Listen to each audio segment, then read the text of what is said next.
Today, I have the great honor of introducing an American success story, a dynamic radio show host who is now syndicated daily and weekly across this country.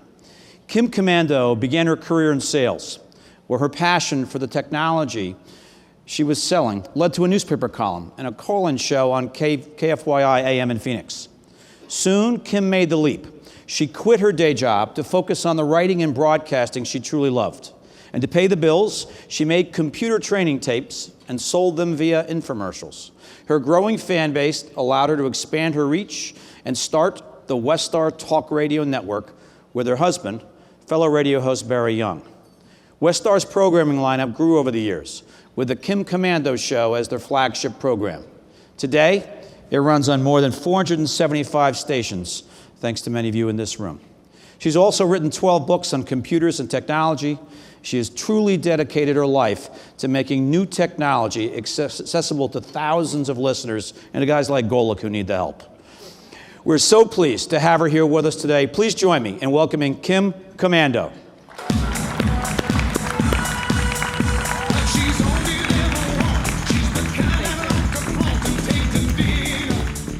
Wow, just look at all. That's okay, Mom, you can hold it for later. Look at all your smiling faces. It's so fantastic to be here, to meet old friends and to make new friends. But with all these smiling faces, I'm guessing that most of you haven't checked the blogs lately, have you? You haven't checked the media sites or the news this morning. Because according to what I'm seeing in most of them, believe it or not, they say that we're all dying.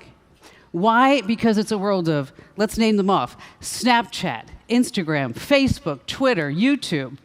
You have Netflix, Pandora, Spotify. And all kinds of these articles on these platforms claim that all of us in this room, that we are like yesterday's news.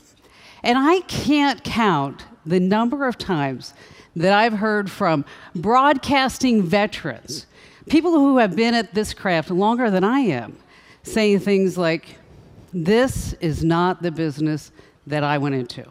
It's totally different. Well, you know what? Of course it isn't. Neither is being the captain for United Airlines, maybe owning a Chevy dealership or running a Vegas casino.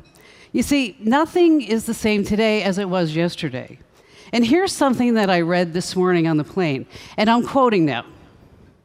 Over the past 5 years, the radio broadcasting industry has battled to maintain its relevance and its audience because of competition from digital platforms. I mean, think about that. Maintain a relevance? So let's just put a few things in perspective. And let me read from my short and admittedly very incomplete list of industries that were predicted to die simply because of new technologies. So let's go back 100 years. In 1916, Charlie Chaplin said, "The cinema is nothing more than a fad. What audiences really want to see is flesh and blood live on the stage." Well, of course, we all know that Charlie Chaplin went on to be a star of cinema in scores of movies. And he also built the Charlie Chaplin Studios in Hollywood. And then 30 years later, in 1946, 20th Century's Darryl Zanuck said, television won't be able to hold an audience after the first 6 months because people will get tired of staring into a plywood box. Okay, and then these pearls of wisdom finally started pouring in. Television would be the end of movie theaters. Television would be the end of radio. Well, when that didn't work out, it was what then? The 8-track tape. Do you remember those? Some of you might remember those, right? And audio cassettes. And they were sure to kill radio. And then video cassettes, they were going to be the end of what? Do you remember? Television. And now we have digital music, they're saying, is going to kill off an entire radio and music industry. And that Sirius XM, they were going to kill off, do you remember? Terrestrial radio. Yet somehow we're all still here smiling because each and every prediction of doom actually turned out to be this fantastic opportunity for a lot of new people. And I know because I'm one of them.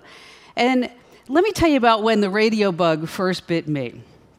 My father worked for United Airlines, which means we flew around the country a lot. And then flying along at 35,000 feet, I would sit as close as I could, perched to the window, and I would scan the dial with my little radio cassette player, catching station after station as we went across the country. And I was totally taken by these voices and by the music and by the accents and by the deliveries. And meanwhile, my mother would bring home these huge computer terminals, and she would hook them up to the handset of our home phone line. Do you remember when everybody had one of those too, right? Anyway, she taught me to play one of the world's first video games. It was called Hunt the Wumpus. Now, don't worry if you never heard of Hunt the Wumpus. Nobody has, because it was really kind of a secret. But Hunt the Wumpus was this tool to find software bugs that were hidden in thousands of lines of code that was later to become the Unix operating system. Anyway, my mom was on the development team of the legendary Bell Labs in Homedale, New Jersey.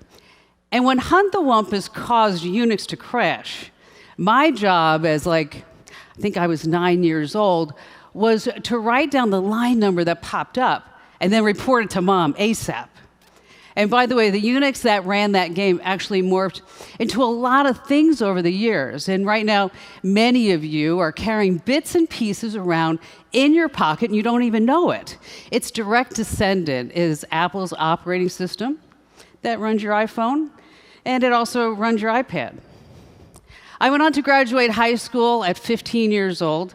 I say I was on that life acceleration plan. I graduated college, Arizona State University, at 19, with a bachelor's in computer systems. And yes, I was the only girl in the class. I immediately went to work for IBM. And even though I had a programming degree, I sold the first IBM PCs, and then also those trusty old IBM Selectric typewriters. But it didn't last very long, because what I really wanted at that time was an expensive, cool car. And do you know who was driving the expensive, cool cars? IBM copier salesmen, that's who. And I'd see them every morning just buzzing right in on their BMWs and their Jags and their Mercedes. So I told my boss that's where I wanted to go, because I wanted to do that. And then she told me, in no uncertain terms, that at IBM, only men sold copiers. After all, they had families to take care of. Now, to be fair, I should point out that Jenny Romanetti is now IBM's chairwoman. She's the president and the CEO, but back then, I really had the distinct feeling that IBM was not going to make me the chairwoman, the president, and the CEO. And for a while, I lived the corporate life, going from IBM to AT&T. And my new AT&T business card said I was something called a large business sales executive. That was a really great title, which only meant that I sold large business telephone systems. But that got me a BMW 3 Series. And thank you. And I was recruited then over to Unisys, where I was assigned an even bigger title, and I had just one account. It was one humongous account, and it was the one that nobody else wanted, and it was Honeywell. And I took the job, and I bought a BMW 5 Series. But as it turned out, there was a tiny little problem that Unisys failed to disclose to me. You see, my one humongous account was smack in the middle of a nasty, drawn-out lawsuit against my new company, Unisys. And the boys back in the office were quite amused that I apparently did not know anything about it. So it took me the better part of a year But one bright morning, I walked right into Eunice's office in Phoenix, Arizona, with 12 million Honeywell dollars for a mainframe computer systems. And that commission was a big one, and I bought a BMW 7 Series. Thank you. And the boys back in the office were no longer amused. And as you might have guessed, I'm not really cut out for corporate culture. So I executed what my husband fondly calls the first rule of radio, and that is to take the money and run, which I did. And I began looking for a place in my life in my mid-20s on my own terms. And I began by leaving Unisys, and I actually started a syndicated newspaper column. And I also started hosting tech segments on the local Fox-owned and operated television station. And I'll tell you, it was a great thing that I had my Honeywell commission check, because let me tell you, you can starve to death doing newspaper columns and free TV appearances. But from those TV appearances, I saw the rage of the 1990s. The late night, yes, that was me, the late night half-hour television infomercial. And I created a set of VHS computer training tapes called Computer Tutor. And fortunately, Computer Tutor was a hit. And one night between midnight and 4 a.m., I saw myself 13 times on local and basic cable channels. But the good news is we sold hundreds of thousands of those tapes, priced anywhere between $80 and $150. So naturally, I bought myself a Porsche 944 Turbo. And before the infomercial hit, I had somehow stumbled across a talk radio show. I thought to myself, just driving in the car, I could do that. I mean, how hard could radio be?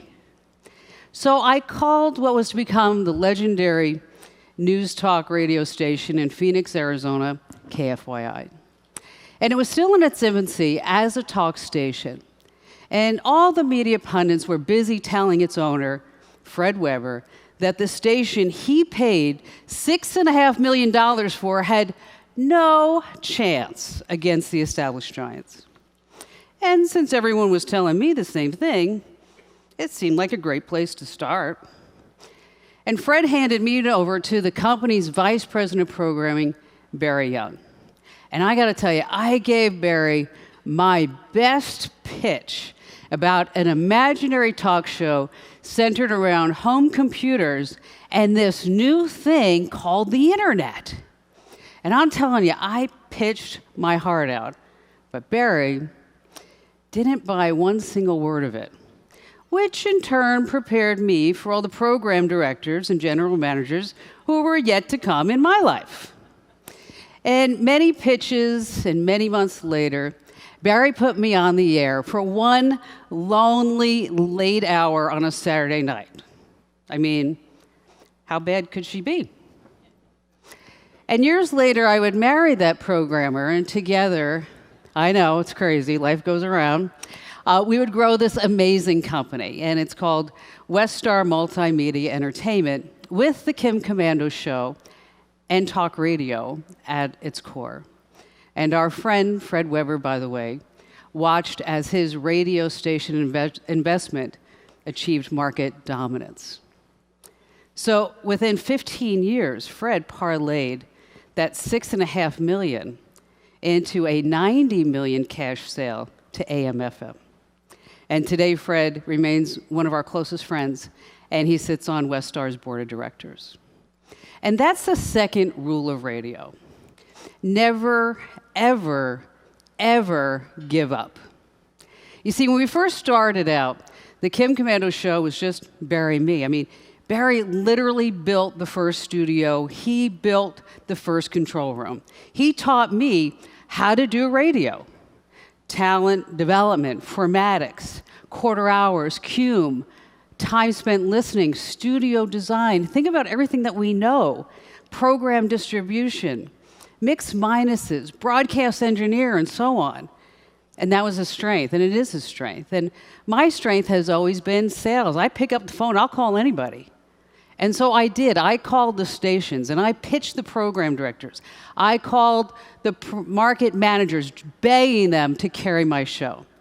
So we put the show on the satellite, and we had no affiliates, 0, none. But the programmers were listening, and because we were being distributed by satellite, the idea became a real program. And within 3 weeks, Battle Creek, Michigan signed on. And then Augusta, Georgia signed on. Other affiliates quickly joined. And that was 20 years ago, this past October. Yes, it's been an overnight success. The Kim Komando Show is at the very center of every single thing that we do. And together with our daily 1-minute features are now carried on over 450 radio affiliates. Now, of course, it's no longer just Barry and me. I mean, we have Westar Multimedia Entertainment. We employ a staff of 50. And we have 13 current openings, by the way, for some highly compensated individuals. Now, the question I'm always asked is this: how the heck did you guys pull this off? Well, it's really no secret, and I think I've fairly shared this concept over the years. But over the next few moments, I'm going to share it with you. Our greatest challenge was to make a humble little fledgling 3-hour weekend radio show into more than just a 3-hour weekend radio show. Now, the challenge all of us face right now is the same. How do you make a radio station or a group of stations into more than just a radio station or a group of stations? So I like to do this at the office. I like to do this with advertisers. Let's do the hub and spoke thing. The Kim Komando Show, the original 3-hour radio show, and its website is the center. It's our hub. The website and the radio program are no longer two distinct items. They are integral. They are inseparable. And you should visualize your station the same. Stations that drive traffic to your websites, this increases page views, this increases revenues. And that was a pretty good business model back then, but today, let me tell you, it's just not enough. You have to become bigger.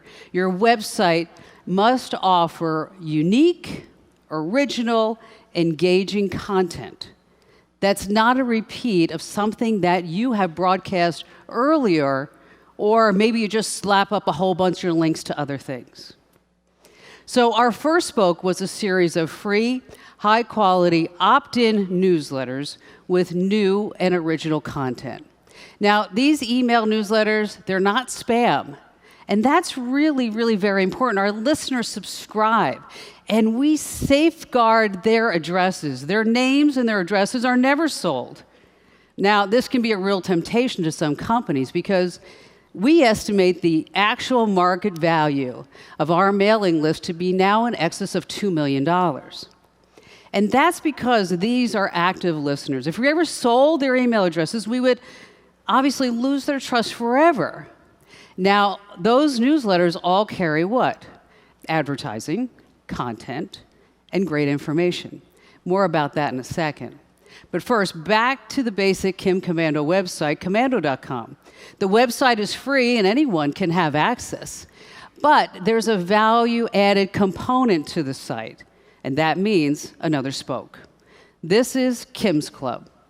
It's behind a paywall, and it provides even more new and original content, archived programs, and most of the time commercial-free. And with a team of talented journalists, marketeers, and web developers, each week our website produces, well, I should really say we produce, more than 150, that's a lot, 150 pieces of unique content. There are in-depth articles and highly produced videos, as well as 2 regular weekly columns for USA Today. We have shared content agreements with Fox News and America Online. Another spoke is the 3-hour Kim Komando weekend show, fully produced for streaming and broadcast television. with a 10-camera HD shoot. More about that in a second, too. We also have Kim's Club. We operate an online retail merchandising component where we sell Kim Komando branded products.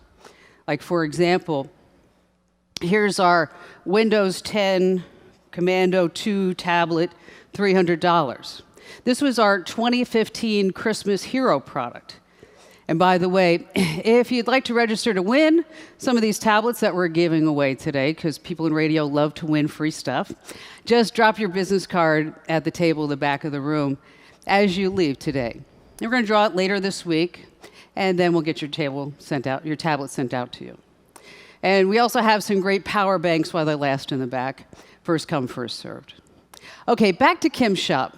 We have a retail manager, in-house customer service folks. We do the shipping, we do the fulfillment, all located in our new operations center in Phoenix. Absolutely nothing is outsourced. Kim's store is a profit center onto itself with highly focused products, about 200 SKUs and operating revenues exceeding multi-millions of dollars per year. Now, of course, another spoke is social media. But I'd like you to notice that even though everything I do covering the digital lifestyle, social media is not at the top of my list. Why? Because no one makes money alone and solely from social media. Sure, it's an excellent way to drive listeners and potential customers in real time to something that we may be doing at the moment. But now that Facebook and others want you to pay to boost your post so that your listeners can see your posts after you drove them all to Facebook, its potential is lost. So just keep that in mind and keep social media in its proper place. And as you can see, everything we do, every aspect of the Komando brand, all ties back to our hub, the Kim Komando radio show. So that means I have to know and understand what the show is. Now, one of the primary reasons why so many new businesses fail is that all too often, owners fail to grasp what their business is really about. Now, for Barry and me, we decided early on that the Kim Komando show would be most importantly, I guess you'd say, what it would not be. The radio program focuses on the ever-changing digital world. There was and there never has been any focus on computer troubleshooting. We don't talk about computer repair. Who cares how the microwave works? I mean, let's face it, you just want to cook the chicken. So let me put it another way. Do you remember the TV repairman? Where is that guy today? So our focus was set on the bigger and grander subject of this lifestyle, the changing lifestyle of this digital age. We knew that people were going to need help adapting to the technology itself, not really how to fix it. You can Google that. So we exploited a genuine need that no one else saw, but we also knew that making it entertaining was an absolute necessity. But there would be no interviews, no authors, no PR reps from software and hardware companies, no mind-numbing techno mumbo jumbo. And so the digital goddess shtick was born. Now, 20 years later, these same principles still fuel every single thing that I do as an entrepreneur. Early on, we also made a decision not to stream the program on our website or anybody else's website. And no one understood why. I got a lot of heat for this. But our goal was to protect our really important affiliates. We always look out for their best interests. The live show is not my program, it's their program. Affiliates stream the show, but only as a part of their total real-time program stream. They can't archive it, and they can't offer the program at a later time. And by the way, early on, we also made some really tough affiliate decisions. I mean, we took a deep breath and made it our policy that if we could not get the Kim Komando show cleared on the best stations in the market, then we would have to remain silent in that market. It took 8 years to penetrate the Los Angeles market. And yes, we were Arbitron and now Nielsen subscribers.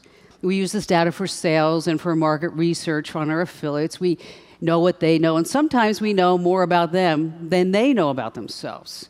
And no, we also do not buy any of the time on any of our affiliates. I mean, why should we? This program generates ratings and both local and national revenue all by itself. Now, all of these very difficult decisions are hard for any syndicator. And if you get any of them wrong, you will fail. But let me tell you a little bit more about those newsletters. Every month, my team and I deliver 42 million email newsletters to opt-in subscribers. There's daily news, there's tips, security alerts, Apple, Android, and travel.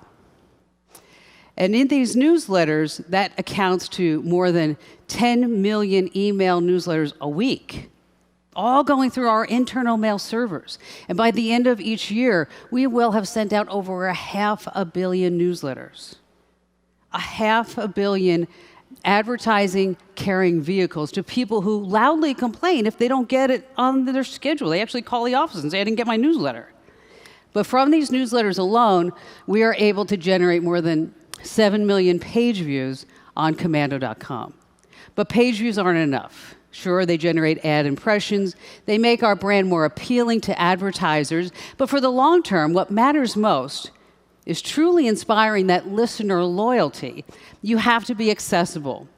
My listeners see the real me on social media. I personally read every single email that the listeners send me. That's right, I read every single one.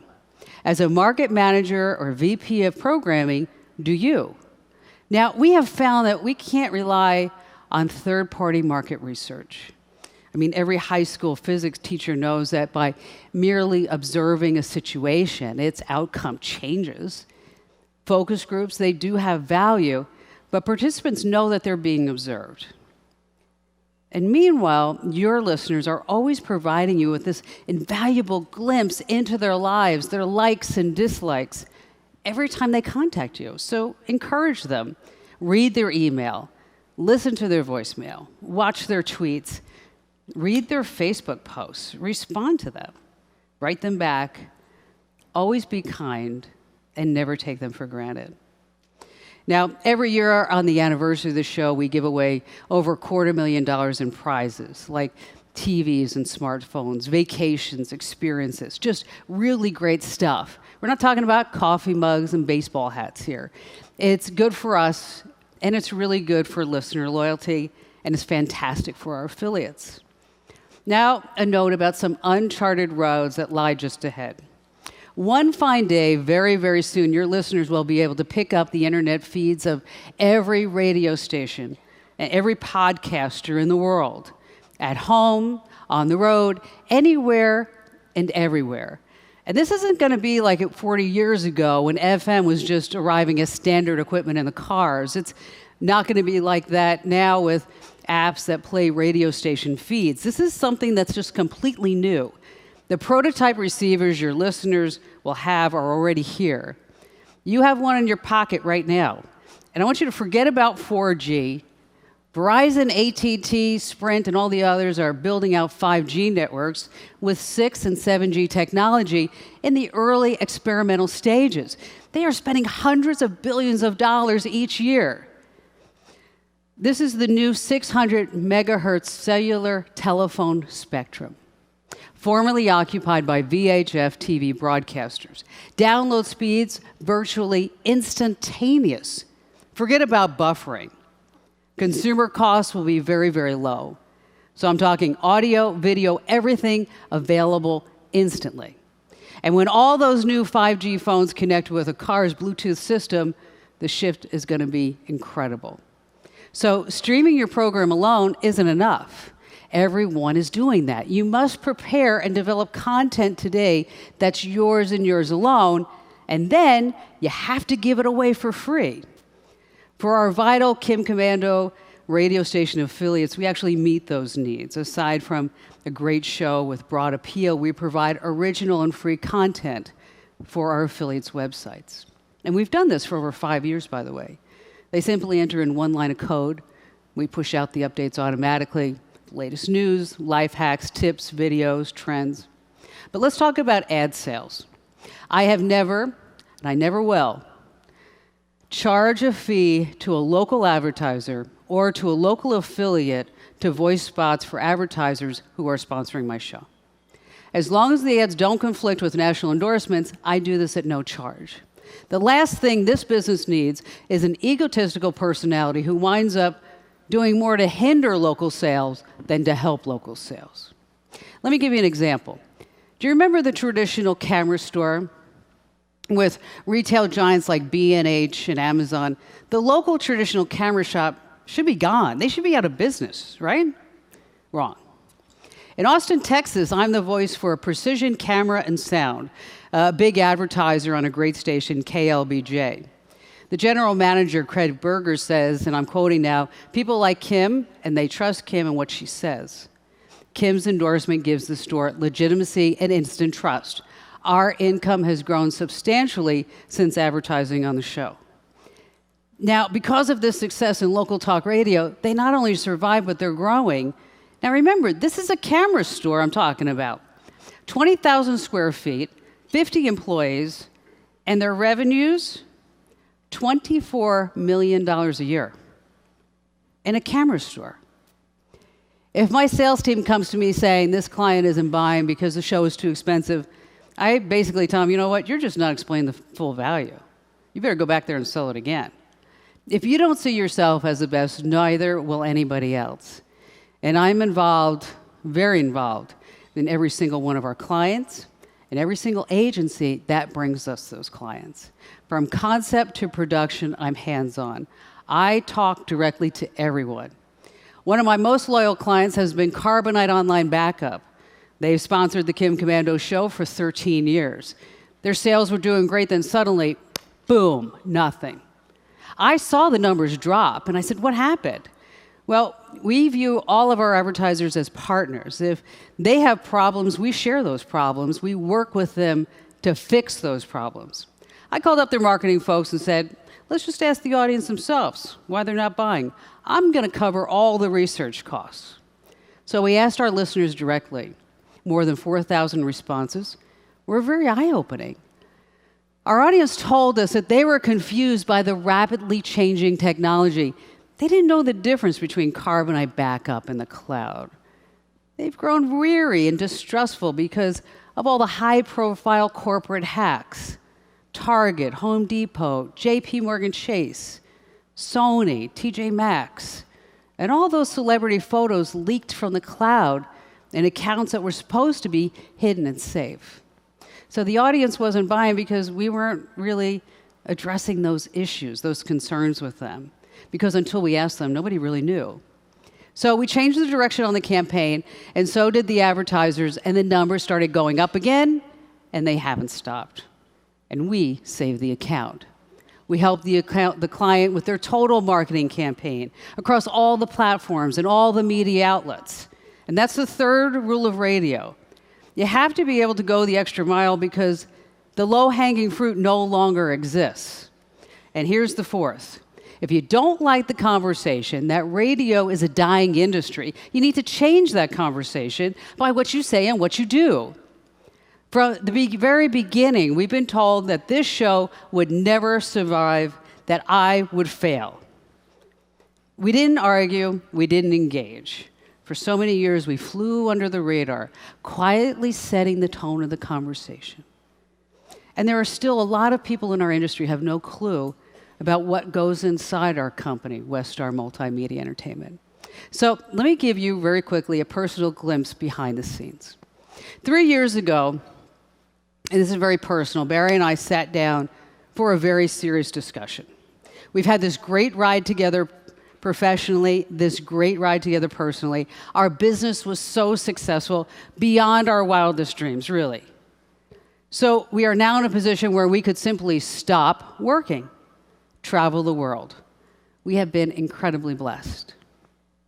Westar Media is profitable, we have no debt, and we have no investors. We literally ran out of employee parking spaces at our old 8,000 square foot facility. We seriously considering executing Barry's first rule of radio, take the money and run. We could relax, we could sleep in every morning, travel the world, buy a winery, or we could take it all to the next level, total and complete uncharted territory.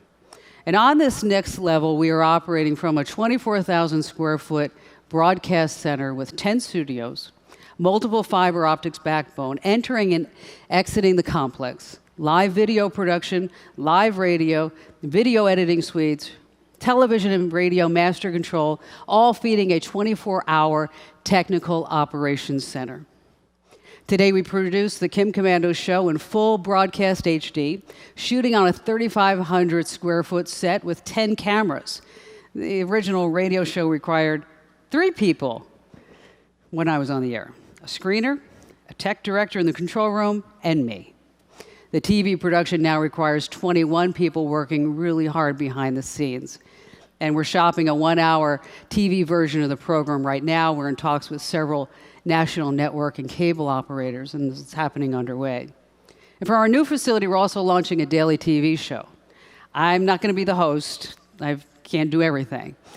And we have been and will continue our involvement in Hollywood film and national TV productions with 2 primetime concept programs now in pre-production.